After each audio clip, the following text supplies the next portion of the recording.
Bismillahirrahmanirrahim. Assalamualaikum warahmatullahi wabarakatuh. Innal hamdalillahi nahmaduhu wa nasta'inuhu wa nastaghfiruh wa na'udzu billahi min syururi anfusina wa sayyiati a'malina. May yahdihillahu fala mudhillalah wa may yudlil fala hadiyalah. Asyhadu an la ilaha illallah wahdahu la syarikalah wa asyhadu anna Muhammadan abduhu wa rasuluhu la nabiyya ba'dah. Qala Allah ta'ala fi kitabihil karim, ya ayyuhalladzina amanu taqullaha haqqa tuqatih wa la tamutunna illa wa antum muslimun. Wa qala ya ayyuhan nas ittaqu rabbakumul ladzi khalaqakum min nafsin wahidah wa khalaqa minha zawjaha wa batha minhuma rijalan katsiran wa nisaa'a wattaqullaha alladzi tasaaluna bihi wal arham innallaha kana 'alaikum raqiba. Wa qala ya ayyuhalladzina amanu taqullaha wa qulu qawlan sadida yuslih lakum a'malakum wa yaghfir lakum dhunubakum wa may yuti'illaha wa rasulahu faqad faza fawzan 'azima.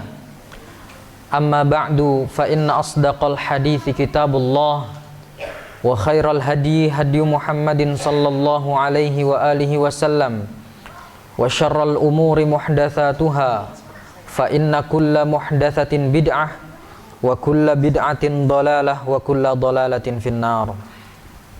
Ma'asyiral muslimin rahimani wa rahimakumullahu jami'an. Alhamdulillah, segala puji bagi Allah Subhanahu wa ta'ala, Rabb yang telah memberikan begitu banyak nikmat dan karunia-Nya kepada kita, baik itu nikmat sehat, kemudian nikmat waktu luang, terlebih lagi nikmat yang terbesar yang diberikan kepada kita adalah nikmat hidayah dan taufik-Nya kepada kita. Sehingga pada kesempatan yang berbahagia ini Allah Subhanahu wa ta'ala masih membimbing kita untuk melangkahkan kaki kita, meringankan langkah kaki kita menuju majelis ilmu, yang mana ini merupakan kenikmatan yang begitu luar biasa yang diberikan oleh Allah Subhanahu wa ta'ala kepada hambanya. Karena tidak semua orang diberi kenikmatan ini. Jadi menuntut ilmu agama itu merupakan suatu perkara yang berat, yang tidak akan bisa dilakukan kecuali oleh orang-orang yang diberikan taufik dan inayah oleh Allah Subhanahu wa ta'ala.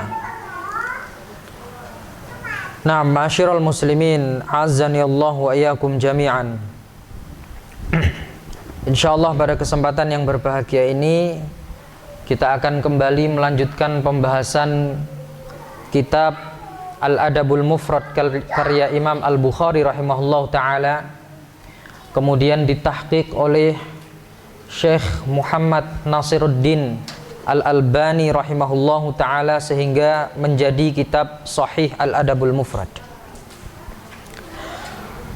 Pada kesempatan terakhir kita yang telah berlalu, pembahasan kita telah sampai pada pembahasan yang membahas kaitannya dengan tetangga,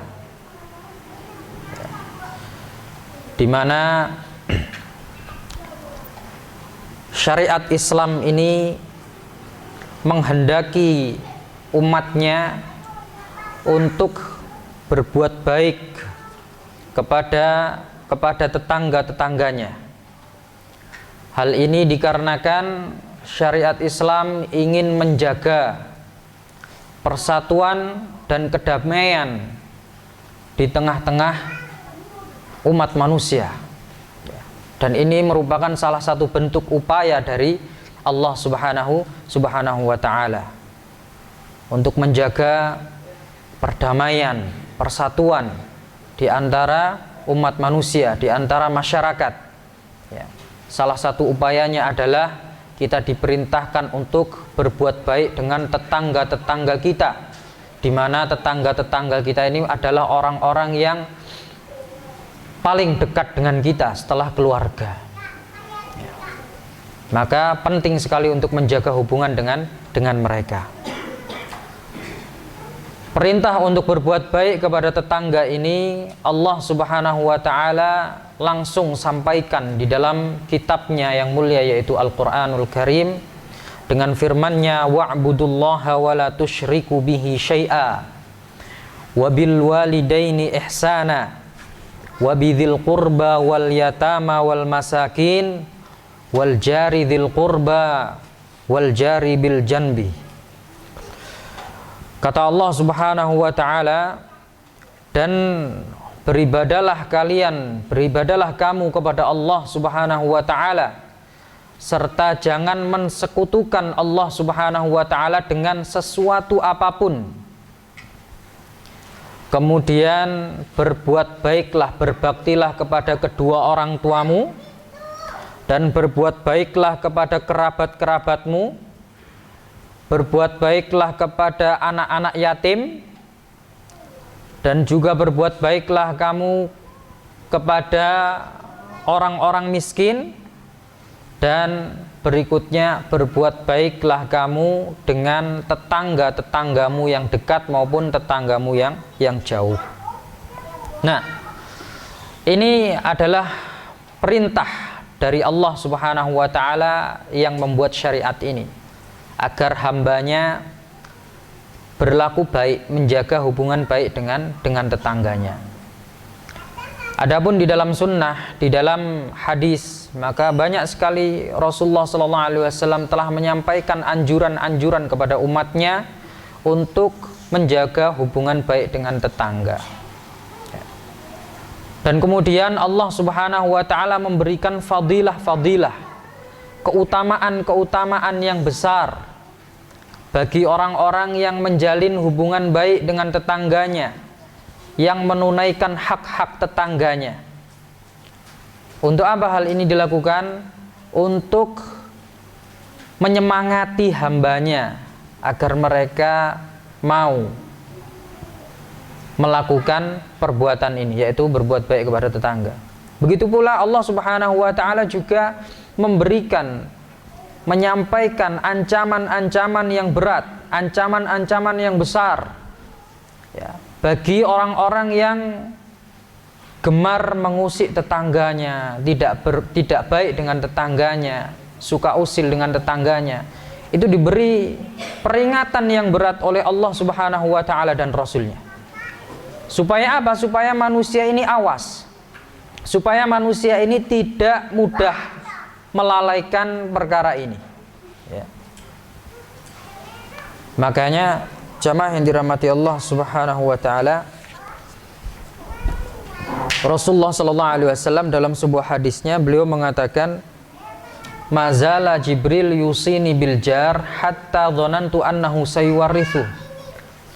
Malaikat Jibril itu senantiasa datang kepadaku, senantiasa memberi wasiat, terus-menerus memberikan wasiat kepadaku untuk apa? Untuk berbuat baik dengan tetangga. Sampai-sampai aku menyangka tetangga ini nantinya akan dijadikan termasuk salah satu ahli waris, karena seringnya Jibril berwasiat kepada Rasulullah untuk berbuat baik dengan tetangganya. Bahkan berbuat baik dengan tetangga ini dihubungkan dengan oleh Allah Subhanahu wa taala dan Rasulnya. Berbuat baik kepada tetangga ini dihubungkan atau dikaitkan dengan kesempurnaan iman seorang hamba. Jadi kesempurnaan iman seorang hamba itu bisa kita lihat dengan seberapa baik hubungan dia dengan tetangganya. Semakin baik hubungan seseorang itu dengan tetangganya, maka semakin sempurna nilai keimanan yang dia miliki. Pun sebaliknya keadaannya, kondisinya, semakin buruk perilaku seorang dengan tetangganya, maka semakin berkuranglah kualitas keimanan seorang hamba itu. Makanya Rasulullah sallallahu alaihi wasallam mengatakan dalam hadisnya, wallahi la yu'min, wallahi la yu'min, wallahi la yu'min. Kata Rasulullah sallallahu alaihi wasallam, Rasul bersumpah atas nama Allah, demi Allah tidak beriman. Ya. Demi Allah tidak beriman. Demi Allah tidak beriman. Ya. Sudah ketika menyampaikannya diawali dengan sumpah, kemudian diulang sebanyak 3 kali. Menunjukkan perkara ini adalah perkara yang besar, perkara yang gawat yang akan disampaikan ini. Tidak beriman. Demi Allah tidak beriman, kata Rasulullah sallallahu alaihi wasallam. Para sahabat bertanya, "Man ya Rasulullah? Siapa wahai Rasul orang yang tidak beriman itu?" Kata Rasulullah sallallahu alaihi wasallam, "Alladzi la ya'man jaruhu bawa'iqahu." Orang yang tidak beriman kepada Allah Subhanahu wa taala itu adalah orang yang tetangganya tidak merasa aman dari gangguannya. Tetangganya ketika melihat dia, khawatir, resah. Ya. Karena orang itu terkenal suka membuat onar kepada tetangganya. Entah itu berupa gangguan fisik maupun secara verbal, ya. Mencaci maki dan lain sebagainya, sehingga membuat tetangganya itu nggak nyaman, risih. Nah ini kalau ada orang yang seperti ini, maka keimanannya dia tidak sempurna. Ketika Rasulullah SAW mengatakan wallahi la yu'min, demi Allah tidak beriman, itu maknanya bukan menafikan keimanan seluruhnya, tidak, tapi menafikan kamalul iman, kesempurnaan iman. Tidak sempurna keimanan seorang ini. Ketika apa? Ketika dia tidak bisa menjalin hubungan yang baik, menjaga hubungan yang baik dengan tetangganya. Berarti orang ini belum sempurna keimanannya. Dalam riwayat lain Rasulullah SAW mengatakan, "Man kana yu'minu billahi wal yaumil akhir falyukrim jarah." Barang siapa yang mengaku dirinya ini beriman kepada Allah Subhanahu wa taala dan hari kiamat, hari akhir, maka hendaknya dia memuliakan tetangganya. Ya. Maknanya apa? Kalau kita mengartikan dengan bahasa kita, kalau dia belum bisa memuliakan tetangganya, jangan ngaku-ngaku dia beriman kepada Allah dan hari akhir, gitu ya. Jadi Rasulullah SAW mengatakan, barang siapa yang beriman kepada Allah Subhanahu wa taala dan hari akhir, maka hendaknya dia memuliakan tetangganya. Artinya kalau dia belum bisa memuliakan tetangganya, ya jangan ngaku-ngaku dia itu beriman kepada Allah dan hari akhir. Dikaitkan, dihubungkan dengan keimanan. Berbuat baik dengan tetangga ini dihubungkan dengan keimanan. Ini menunjukkan bahwa tetangga ini merupakan bagian yang penting di dalam syariat Islam ini yang harus kita perhatikan dan harus kita jaga. Tidak boleh kita ganggu. Harus kita tunaikan haknya. Ya. Tidak boleh dizalimi. Baik dengan fisik maupun dengan perkataan. Dengan perkataan saya tidak boleh. Apalagi dengan tindakan, dengan fisik, misalnya dipukul atau kemudian barangnya diambil, dijaili dan lain sebagainya, ini nggak boleh, supaya tetangganya ini nggak betah di situ, supaya tetangganya pindah rumahnya. Nah ini tidak diperkenankan dalam syariat Islam. Dalam agama Islam ini tidak diperbolehkan. Zalim kepada tetangga ini tidak diperbolehkan. Barangkali kita mengingat hadis yang pernah kita baca pada kesempatan yang lalu, ketika ada seorang sahabat yang mengadu kepada Rasulullah SAW. Wahai Rasul, bagaimana menurutmu wahai Rasul, ketika ada seorang wanita yang dia ini rajin sekali ibadahnya, bukan hanya ibadah-ibadah wajib saja yang dia lakukan, bahkan ditambah dengan ibadah-ibadah yang sunnah. Dia menghidupkan malamnya dengan qiyamul lail, dengan tilawatul Quran, siangnya dia gunakan untuk berpuasa sunnah. Tapi dia tidak bisa menjaga lisannya untuk menyakiti tetangganya, gosipi tetangganya, ghibah, fitnah, namimah, ya, terhadap tetangganya. Bagaimana menurutmu wahai Rasul? Maka kata Rasulullah sallallahu alaihi wasallam apa? La khaira fiha. Enggak baik orang ini. Enggak ada kebaikan dalam diri orang seperti ini. Bahkan kata Rasulullah, divonis oleh Rasulullah orang yang seperti ini hiya min ahlin nar. Dia termasuk penghuni neraka, orang-orang yang seperti ini. Ya. Walaupun amal ibadahnya banyak, tapi gemar menzalimi orang. Maka kezaliman ini dapat menghapus amal soleh kita. Ya. Apalagi yang kita zalimi adalah tetangga. Kezaliman yang kita lakukan terhadap tetangga itu dosanya jauh lebih besar, berkali-kali lipat dibandingkan kezaliman yang kita lakukan kepada selain tetangga kita. Dalam hadis yang telah kita bahas juga, yang telah kita baca, Rasulullah sallallahu alaihi wasallam mengatakan la ayazni ar-rajulu bi asyri niswah. Ya. Aisar alaihi min ayazni bimra'ati jarih. Seorang berzina dengan 10 wanita itu dosanya belum ada apa-apanya dibandingkan dia berzina dengan seorang wanita istri tetangganya. Ya. Jadi padahal zina itu dosanya Masya Allah luar biasa. Saking besarnya dosa zina ini sampai diberikan hukum had, disegerakan hukumannya di dunia. Ya, kalau ketahuan. Kalau belum menikah dicambuk 100 kali. Kalau sudah menikah dirajam sampai mati, dilempari batu sampai mati. Ini saking besarnya dosa zina. Zina dengan orang lain. Ya. Ini dosanya sampai seperti itu besarnya. Sampai disegerakan oleh Allah Subhanahu Wa Taala di dunia hukumannya. Itu pun kata Rasulullah SAW, jikalau seorang berzina dengan 10 wanita lain selain tetangganya, itu nggak ada apa-apanya dibandingkan dia berzina dengan istri tetangganya, satu orang istri tetangganya. Masya Allah, bandingannya 10 wanita. Kemudian Rasulullah SAW mengatakan, la ayyasriqa min asyrati ahli abyat aisar alaihi min ayyasriqa min baiti jarihi.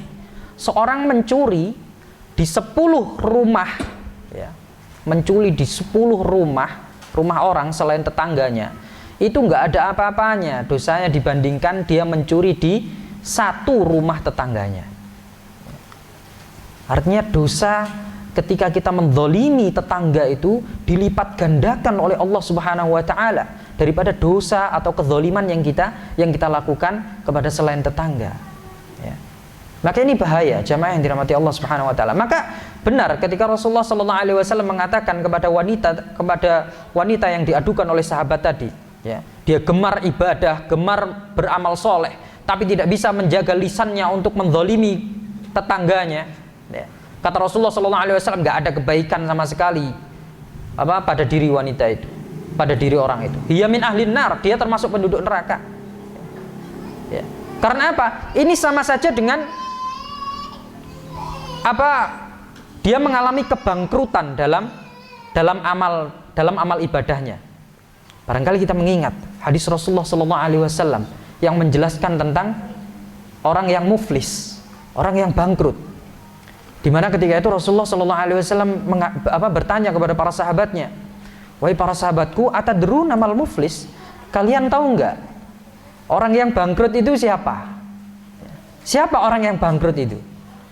Maka kata para sahabat, orang yang bangkrut, al-muflisu fina man la dirhama wala mata'. Orang yang bangkrut di antara kami itu adalah orang yang nggak punya dirham, nggak punya harta, itu bangkrut. Maka kata Rasulullah Sallallahu Alaihi Wasallam, Rasul mengatakan al-muflisu min ummati, orang yang bangkrut dari kalangan umatku itu adalah man ya'ti yaumal qiyamati bi sholatin wa siyamin wa zakah. Dia datang nanti di hari kiamat menghadap Allah Subhanahu wa Ta'ala dengan membawa pahala salat, pahala puasa, pahala zakat. Wa ya'ti qad syatama hadza wa qadhafa hadza wa akala mala hadza wa safaka dama hadza wa daraba hadza. Akan tetapi dia juga datang menghadap Allah Subhanahu wa Ta'ala dengan membawa dosa kezaliman. Dia mencela saudaranya, mencaci maki saudaranya, menzalimi saudaranya, memukul saudaranya, menumpahkan darah saudaranya, memakan harta anak yatim, dan lain sebagainya. Sehingga kebaikan-kebaikan yang telah dia kumpulkan tadi kemudian dibagi-bagi kepada orang-orang yang pernah dia zalimi ketika di dunia. Ya. Ketika dia mau masuk surga, ditahan dulu. Ya Allah, dia pernah menzalimi aku ketika di dunia. Ya. Di akhirat kita nggak bisa nyogok pakai uang. Kalau di dunia mungkin, oh saya berbuat salah, ya sudah, maafkan, kita damai, ini saya kasih uang damai, beres. Kalau di akhirat, uang sudah nggak berlaku. Terus gimana cara menebus kesalahan orang ini kepada orang yang pernah dia zalimi? Diambil pahalanya. Sini, pahalamu, kasih ke orang yang pernah kau zalimi. Datang lagi. Ya Allah, saya juga pernah dizalimi. Sini pahalamu, kasihkan lagi. Terus seperti itu, semakin lama semakin banyak orang berdatangan, ya, mengadu kepada Allah Subhanahu wa taala bahwa si fulan ini pernah menzalimi dia. Ya, dibagi terus pahalanya, dikasih terus sampai habis bersih pahalanya. Pahala yang sudah dia kumpulkan susah payah ketika di dunia. Dia sholat, dia puasa, dia zakat, haji dan lain sebagainya. Tapi dia tidak bisa menghindarkan dirinya dari kezaliman. Ya, dibagi-bagi terus pahalanya sampai habis. Tapi masih banyak orang yang ternyata belum kebagian pahala, sedangkan dia juga pernah dizalimi ketika di dunia. Akhirnya gimana? Dosanya orang yang pernah dizalimi tadi dilimpahkan ke dia. Ya. Sudah pahalanya habis, malah ketambahan dosanya orang lain. Ya. Bangkrut dia. Akhirnya dimasukkan ke neraka wal'iyadzubillah. Ini padahal kezaliman dia lakukan kepada orang lain. Ya. Apalagi kalau kezaliman ini dia lakukan kepada tetangganya, yang mana sebagaimana yang telah kita ketahui tadi, kezaliman yang dilakukan seorang kepada tetangganya itu jauh lebih besar tingkatan dosanya di sisi Allah Subhanahu wa taala. Maka akan lebih banyak lagi pahala yang akan kita berikan kepada tetangga kita ketika menzalimi tetangga nantinya. Ditagih sama tetangga kita, ya Allah, dia pernah menzalimi aku. Maka dosa yang kita berikan kepada tetangga yang pernah kita zalimi itu akan lebih besar dibandingkan ketika kita menzalimi orang lain. Ya. Maka ini jamaah yang dirahmati Allah Subhanahu wa taala, ini perlu kita perhatikan hubungan baik dengan tetangga ini. Ya. Jangan kita bermudah-mudahan dalam urusan tetangga. Ya. Kita harus menunaikan hak-hak mereka, memperhatikan kebutuhan mereka. Bahkan kata Rasulullah sallallahu alaihi wasallam, beliau berwasiat kepada sahabatnya dalam hadis yang telah kita bahas, yaitu kepada Abu Dzar radhiyallahu taala anhu. Beliau mengatakan, wahai Abu Dzar, idza sana'ta maraqatan fa'aktsir ma'aha. Jika engkau membuat kari, ya, makanan yang berkuah, daging, maka perbanyaklah kuahnya. Kemudian kau perhatikan tetangga-tetanggamu yang membutuhkan. Kemudian berikanlah sedikit dari masakanmu tersebut. Ini wasiat Rasulullah kepada Abu Dzar. Dari hadis ini, kalau kita cermati hadis ini, maka kita akan mendapati bahwa dalam kondisi yang sempit saja, ya, kita hanya mempunyai sedikit makanan. Ini kan kondisi kita berarti pas-pasan. Kondisi kita sedang sempit, cuman mempunyai sedikit makanan. Nah, itu oleh Rasulullah SAW disuruh memperbanyak kuahnya. Ya. Nggak usah engkau beli daging lagi, nggak usah. Ya. Nggak usah cari pinjaman uang untuk beli daging yang agak banyak kemudian dibagi-bagi. Enggak. Ya. Perbanyak saja kuahnya. Ya. Untuk kemudian kau bagikan kepada tetangga-tetanggamu. Bayangkan, dalam kondisi yang sempit saja kita disuruh memperhatikan tetangga. Apalagi dalam kondisi leluasa. Ya. Maka dari hadis ini kita mengetahui bahwa betapa kita ini sangat anjuran untuk berbuat baik kepada tetangga ini sangat ditekankan oleh syariat Islam ini. Bahkan pada saat kondisi kita tengah sempit sekalipun, kita masih diperintahkan oleh Rasulullah untuk memperhatikan kondisi tetangga kita. Bahkan dalam riwayat lain Rasulullah sallallahu alaihi wasallam mengatakan, laisal mu'min alladzi yashba' wa jaruhu ja'i. Bukanlah merupakan mukmin yang sejati apabila dia kenyang di atas kelaparan tetangganya.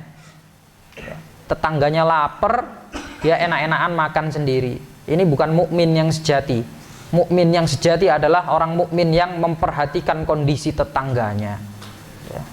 Tetangganya lapar, kelaparan, dikasih. Walaupun kondisi kita tengah sulit. Lagi masak makanan, jangan cuma dikasih baunya aja. Wah, masya Allah, baunya sampai semerbak kemana-mana. Tapi makanannya nggak pernah sampai ke teman-temannya. Kalau jualan mungkin beda ya, Mas. Kalau jualan nasi goreng, aromanya mesti kemana-mana. Nah, kalau ada lebih ya dikasih, Mas. Diperhatikan tetangga yang tidak mampu. Tetangganya yang tidak mampu diperhatikan. Barangkali dia kepengin tapi kok nggak pernah beli gitu. Mungkin nggak punya uang, dikasih. Insya Allah antum mendapatkan kebaikan yang besar. Ya, jadi jamaah yang dirahmati Allah Subhanahu wa taala. Pada intinya kita disuruh memperhatikan tetangga, menjaga hubungan baik dengan mereka dan tidak boleh menyakiti tetangga, baik dengan perbuatan maupun perkataan. Apalagi sampai membuat tetangga itu nggak betah dan pindah rumah. Nah, sekarang ini jamaah yang dirahmati Allah Subhanahu wa taala, fenomena keburukan di tengah-tengah tetangga ini sedang marak. Barangkali kita sering mendengar orang itu mengatakan, enak ya kalau hidup di kota, di perkotaan, di perumahan-perumahan gitu. Soalnya hidupnya itu sendiri-sendiri, nggak mempedulikan urusan tetangga gitu loh. Beda kalau hidup di kampung, di desa, masya Allah. Mulutnya tetangga itu kadang lamis gitu kalau orang Jawa, ya.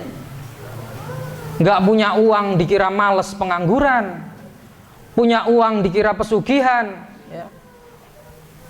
jomblo dikira nggak laku, punya pasangan dikira murahan, ya kan? Jadi kadang kita sering mendengar kata-kata seperti ini. Nah, ini kan kalau ini memang benar adanya di tengah-tengah masyarakat, maka ini kan menunjukkan bahwa merupakan perkara yang tidak baik yang diterapkan oleh masyarakat dalam berhubungan tetangga. Seharusnya ketika kita melihat saudara kita sedang kesulitan, kesusahan, ya dibantu. Jangan malah dikata ya males ini, nggak, kalau kerja nggak usah milih-milih gitu loh. Kerjaan apa aja ditandangi, ben kesannya males gitu. Padahal kita nggak tahu apa yang terjadi pada diri orang tersebut. Barangkali dia selama ini sudah berusaha mencari pekerjaan di mana-mana, tapi memang tidak ada yang sesuai dengan dia. Karena nggak semua orang itu bisa melakukan sesuatu yang kita bisa lakukan gitu loh. Jadi jangan menghukumi semua orang itu sama. Sudahlah, nyari kerja nggak usah pilih-pilih. Buk macul-macul yang sawah sana atau apa gitu. Lah sekarang orang misalnya mahasiswa kuliah ekonomi, selama ini kerjanya bergelut dengan pena dan kertas dan kwitansi misalnya, disuruh ngaduk semen, megang cangkul aja nggak bisa, kok dipaksa ngeluluh semen, yang ada nanti temboknya retak-retak kalau jadi gitu loh. Jadi jangan kita dahulukan suudzon kita kepada saudara-saudara kita. Ketika ada saudara kita, tetangga kita tidak mampu misalnya, belum dapat kerjaan, kita bantu, kita tanya ya, kemudian kita berikan solusi dan lain sebagainya. Intinya jamaah yang dirahmati Allah, kita harus menjaga hubungan bertetangga. Nah, jamaah yang dirahmati Allah Subhanahu wa taala, di dalam hadis yang dibawakan oleh Abi Amir Al-Himsi, disebutkan bahwa ketika kita berbuat baik kepada tetangga, maka perintah tersebut merupakan perintah yang sifatnya umum. Siapapun tetangga tersebut, tanpa melihat latar belakang mereka, tanpa melihat agama mereka dan lain sebagainya. Pokoknya itu tetangga, maka kita harus berbuat baik kepada mereka. Ya. Thauban, beliau merupakan salah seorang sahabat Nabi Muhammad SAW. Beliau mengatakan, "Ma min rajulaini yatasaramani fawqa thalathati ayyam fayahlaku ahaduhuma famata wa huwa ala dzalika minal musaramah illa halaka jami'an." Afwan. Bukan. Dari Mujahid.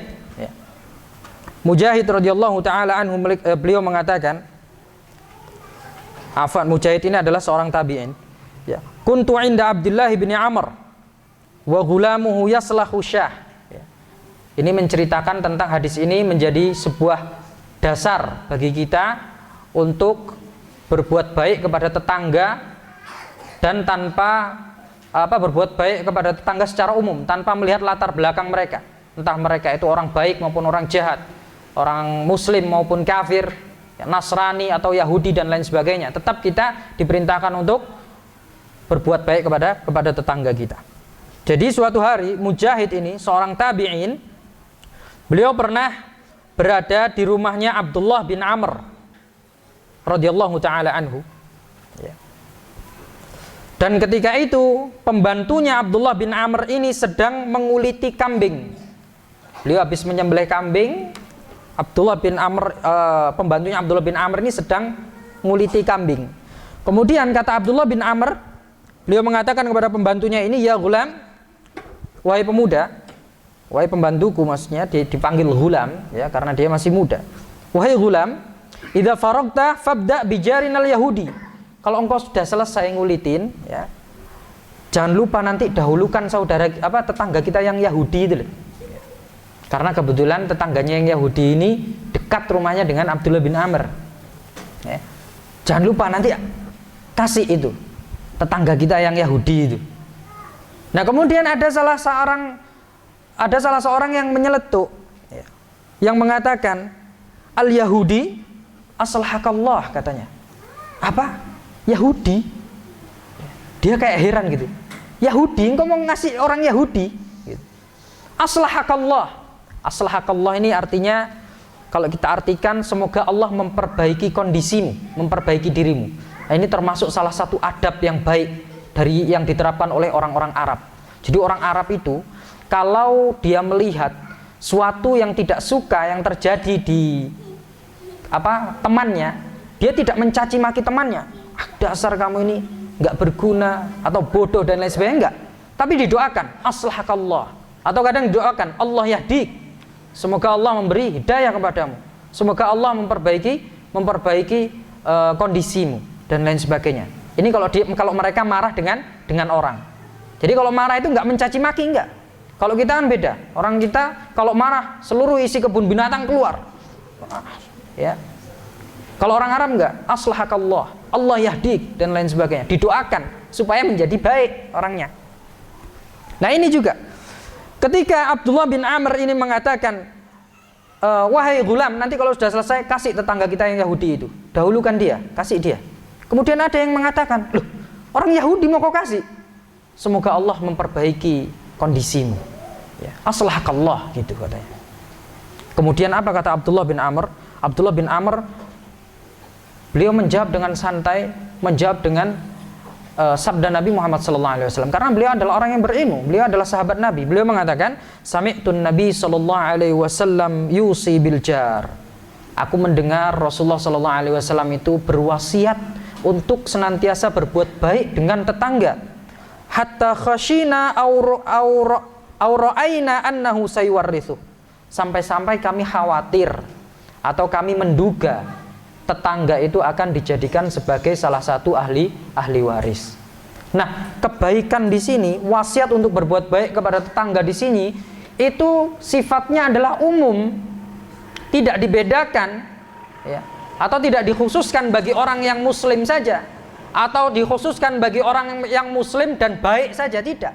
Tapi secara umum, ya. Pokoknya dia itu adalah tetangga, maka kita diwajibkan untuk menunaikan hak-haknya.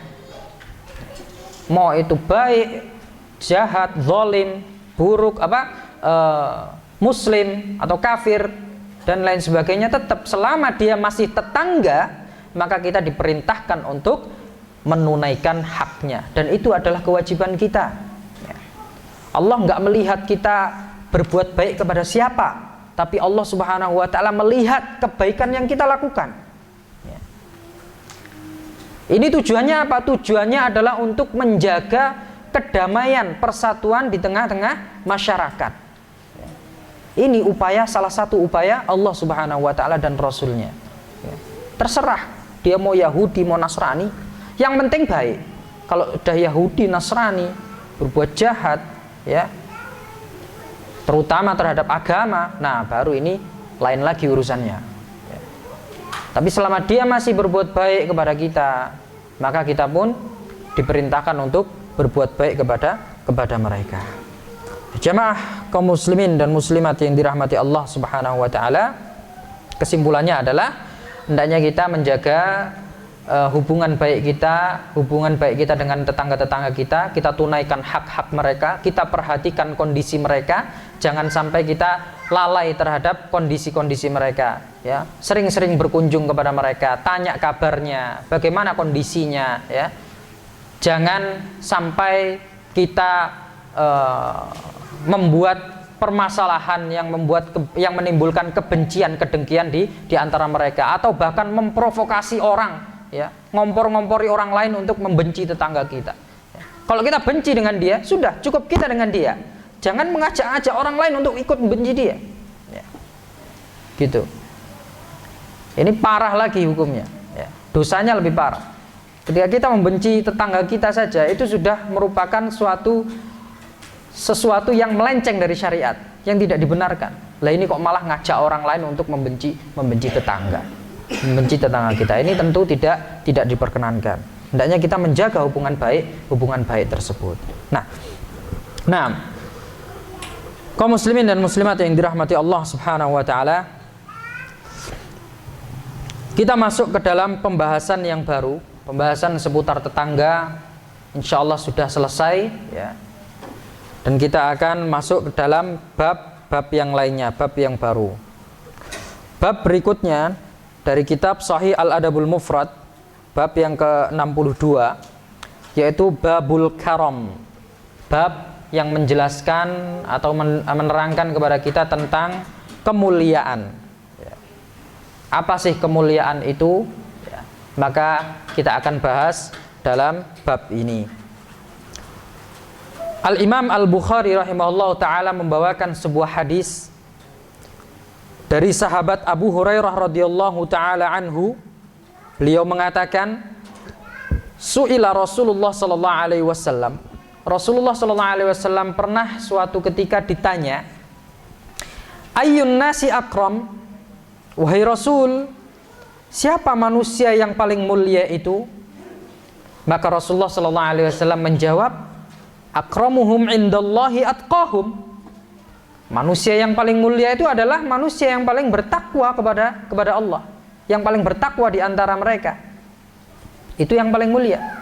Kemudian sahabat ini mengatakan, qalu laisa an hadza nas'aluk. Bukan ini maksudnya wahai Rasul. Bukan kemuliaan yang ini yang kami maksudkan. Maka dijawab lagi oleh Rasulullah sallallahu alaihi wasallam, fa akramun nas wa fi riwayatin innahu al-karim ibnul karim Yusuf Nabiullah ibnu Nabiyillah ibni Khalilillah. Kalau begitu, manusia yang mulia adalah Yusuf alaihi salam. Dia adalah seorang nabi, anaknya nabi, kemudian cucunya nabi. Yusuf bin siapa? Bin Yakub bin Ibrahim, ya.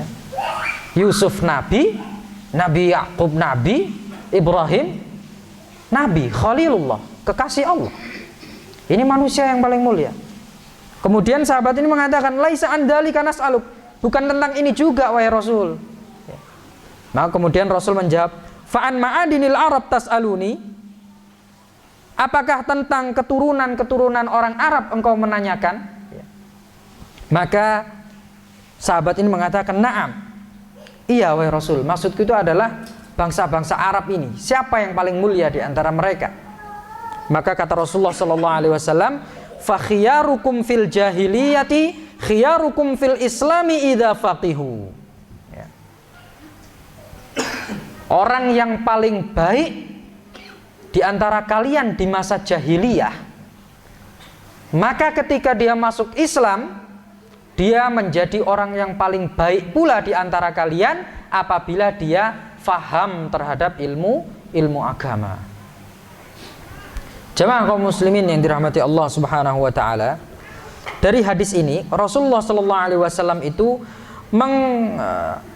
mengklasifikasikan makna karom, makna kemuliaan menjadi beberapa bagian, menjadi 3 bagian. Makna kemuliaan, makna karom. Makna kemuliaan yang paling tinggi, yang paling utama itu adalah takwa. Karena ini jawaban Rasulullah SAW yang paling pertama ketika ditanya tentang kemuliaan. Maka Rasul menjawab, akramuhum indallahi atqahum.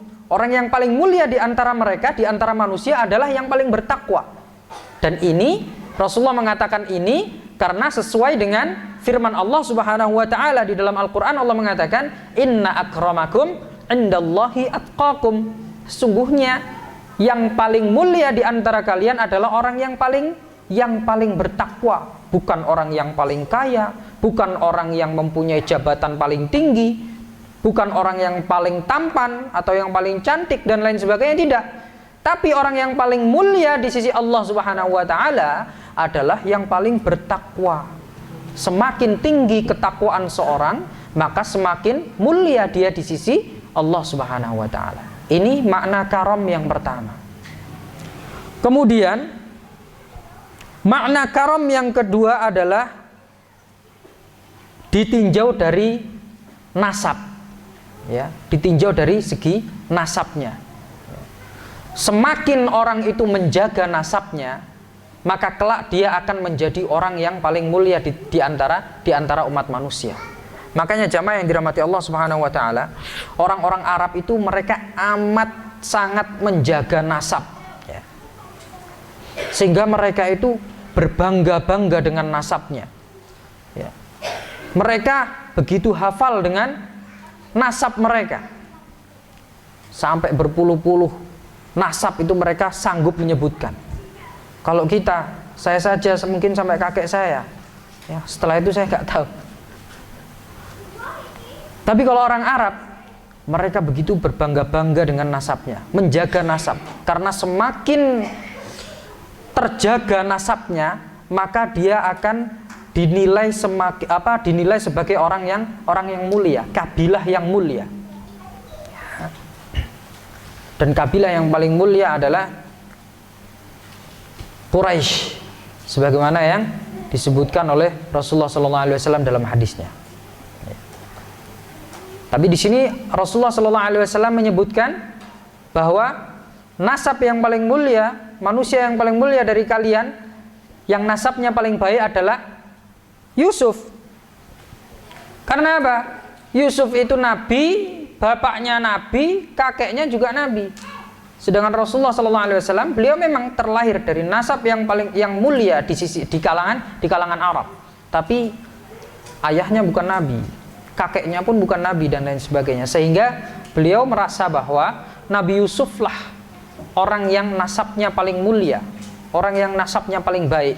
Sehingga beliau mengatakan yang paling baik nasabnya adalah Nabiullah Yusuf, ya. Kemudian yang terakhir, ya, beliau mengklasifikasikan atau memaknakan al-karam, yaitu kemuliaan, berdasarkan amal kebaikan dan pengetahuan agama, ya. Jadi orang-orang yang paling baik di masa jahiliyah itu ketika nanti masuk Islam, dia juga akan menjadi orang yang paling baik, dengan catatan kalau mengerti ilmu agama, ya. Orang-orang jahiliyah itu bukan hanya diisi oleh orang-orang yang buruk-buruk saja, tidak. Bahkan kebiasaan orang Arab pada zaman jahiliyah itu banyak kebiasaan-kebiasaan yang baik, ya. Seperti jujur, pemberani, amanah, dan lain sebagainya. Ini adalah kebiasaan-kebiasaan orang Arab di masa jahiliyah. Dan orang-orang yang paling jujur, orang yang paling baik, bisa menjaga amanah, kemudian tidak pernah berdusta dan lain sebagainya.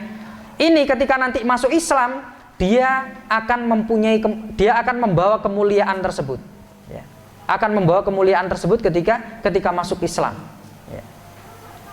Apalagi kalau dia mengerti tentang ilmu agama, maka pasti dia akan menjadi orang yang paling mulia. Artinya jamaah yang dirahmati Allah Subhanahu wa taala, agama Islam ini tidak menghapus nilai kemuliaan orang-orang sebelum masuk agama Islam. Kebaikan-kebaikan, kemuliaan-kemuliaan dan kebaikan-kebaikan yang pernah dilakukan oleh orang-orang di masa jahiliyah, ketika masuk Islam, maka itu tetap dianggap sebagai kemuliaan, tetap dianggap sebagai kebaikan. Bahkan kebaikan-kebaikan orang-orang jahiliyah yang pernah mereka lakukan di masa jahiliyah, ketika mereka masuk Islam, kebaikan-kebaikan tersebut dirubah oleh Allah Subhanahu wa taala menjadi pahala bagi mereka. Dosa-dosanya dihapuskan, ya, dan kebaikan-kebaikannya dihitung sebagai pahala bagi mereka. Nah, jamaah yang dirahmati Allah Subhanahu wa taala, ini menunjukkan kepada kita bahwa, atau di sini terdapat anjuran agar kita membiasakan diri dengan sikap-sikap yang mulia, dengan sifat-sifat yang mulia. Di antaranya dengan meningkatkan ketakwaan kita kepada Allah Subhanahu wa taala, menghiasi diri kita dengan kemuliaan, ya. Karena ini dapat menumbuhkan karakter yang baik, akhlakul karimah di dalam jiwa kita, di dalam diri kita. Menghindari perbuatan-perbuatan yang buruk, membiasakan diri untuk melakukan kebaikan-kebaikan, ya. Ini akan menumbuhkan karakter yang baik di dalam diri kita. Nah, kaum muslimin dan muslimat yang dirahmati Allah Subhanahu wa taala, demikian insyaallah yang bisa saya sampaikan pada kesempatan yang berbahagia ini. Insyaallah akan kita lanjutkan pada kesempatan-kesempatan yang akan datang, dan masih banyak pembahasan yang akan kita bahas dalam kitab Al-Adabul Mufrad ini, ya. Insyaallah semoga Allah Subhanahu wa taala terus memberikan keistiqomahan kepada kita, kesabaran kepada kita untuk menyelesaikan pembahasan kitab ini. Kita akhiri dengan doa kafaratul majlis. Subhanakallahumma bihamdik, asyhadu an la ilaha illa anta, astaghfiruka wa atubu ilaik. Wassalamualaikum warahmatullahi taala wabarakatuh.